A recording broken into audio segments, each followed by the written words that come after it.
Welcome to the Epi of Epidemics QGIS introductory video. So once you've installed QGIS, you'll have a whole series of desktop shortcuts that you don't need. So we'll delete all of these except for this QGIS desktop. This one is the way we'll get into the program all the time. So hang on to that one. And while the program loads for the first time, which will take a little time to do, we're going to have a little look at the data that we're going to have a first look at.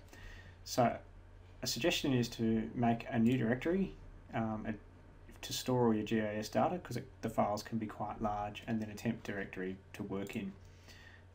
So if you've downloaded the country zip file, this is a shape file of polygons of all the countries in the world. And if you go into that, we'll just extract all so that you can work with them a lot more easily, and delete that other zip file. Then if you have a look at the projection file, the PRJ, in there's a little bit of information on the projection system.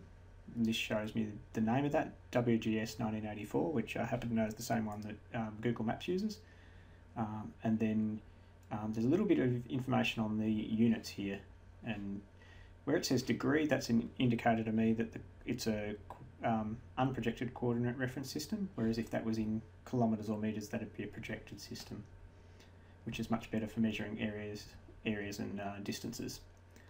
Close that one down. A typical shapefile has all these component files that have to stay together. If we then open up the DBF file, we'll open that in Excel, and an easy way to do that is to open Excel and then just drag it straight in there. This is actually the attribute data that you're going to look at. And so spatial data, there'll be the shapes, the shape files and like polygon boundaries, but then each shape in that data file will also have data associated with it. So each line in this file represents a polygon, and so if we head down to number 14, we'll see that's probably Australia, and that's got some attribute 9, which is probably 9 islands or so that make up Australia.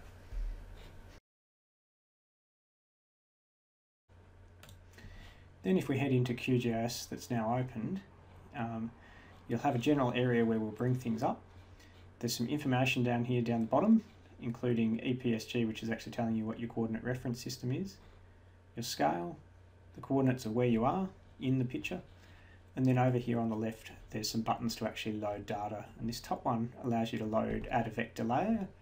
Another way to do that is to head into the layer menu and add layer and add vector layer. So what we're going to do is browse into that new directory that we've created,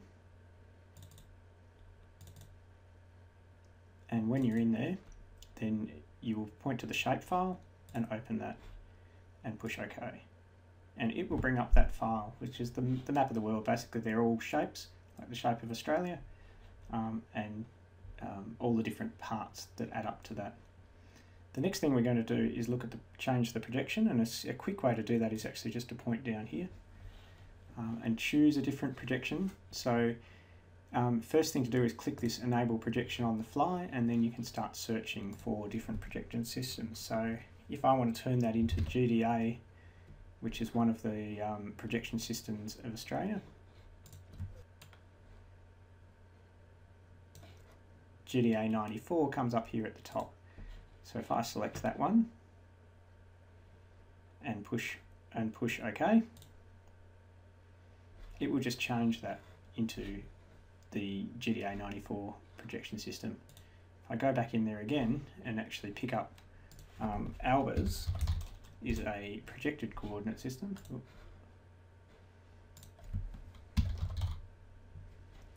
And then head up the top and find GDA 94 Australian Albers and apply that one. You'll see that something very strange has happened. The reference system is being reprojected into a spheroid surface, and this Australian Albers, based on the GDA 94, is actually specifically made to measure areas in Australia. And if you can see, the shape of Australia is very well preserved there for equal area measurements, but the rest of the globe is very well distorted. So this works very well for a lot of measurement based analyses for Australia. One thing that you might notice when working with large shapefiles in projected coordinate reference systems, and you can tell this is projected because down here we're in meters as the coordinate units, and you'll see as we move around Australia them in meters, those units, meters or kilometers. Otherwise, if it's not projected, it'll be in decimal degrees. So because you're projecting on the fly every time you move the image around, and you may do that by using the hand tool and moving somewhere else, it has to reproject all of the data, and that can take the computer quite a while in certain circumstances. We'll just return to the same extent we're in. So one thing you can do is right click and save as to export the layer and select the projected system that you're going to work in mostly. Then you won't have to use projection on the fly at a later stage. So if we give that layer a new name, and a good standard is to use the EPSG code down there in the bottom right hand corner of the screen, so you can always look up what the system is. And if we save that, it does take it quite a while. Then it would tell you that saving is done up there and reload that file. What you can do now is remove the layer and then head back into your projection area and turn off projection on the fly. We're now in GDA Australian Albers, which is EPSG 3577, and you remember that that is the same coordinate reference system. You can check on the properties, but that's the same coordinate reference system as this layer here that's all of the countries of the world.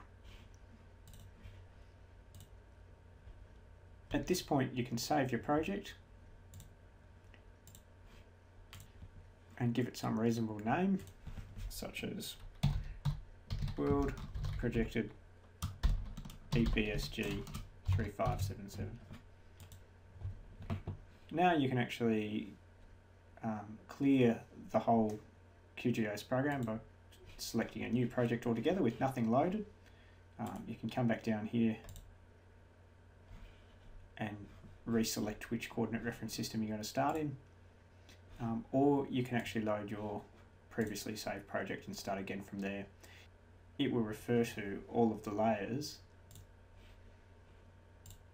that you've previously loaded, so you'll need to keep them in the same locations, or you'll have to repoint to those layers at a later stage. And that's how to project and save a reprojected layer in a new coordinate reference system.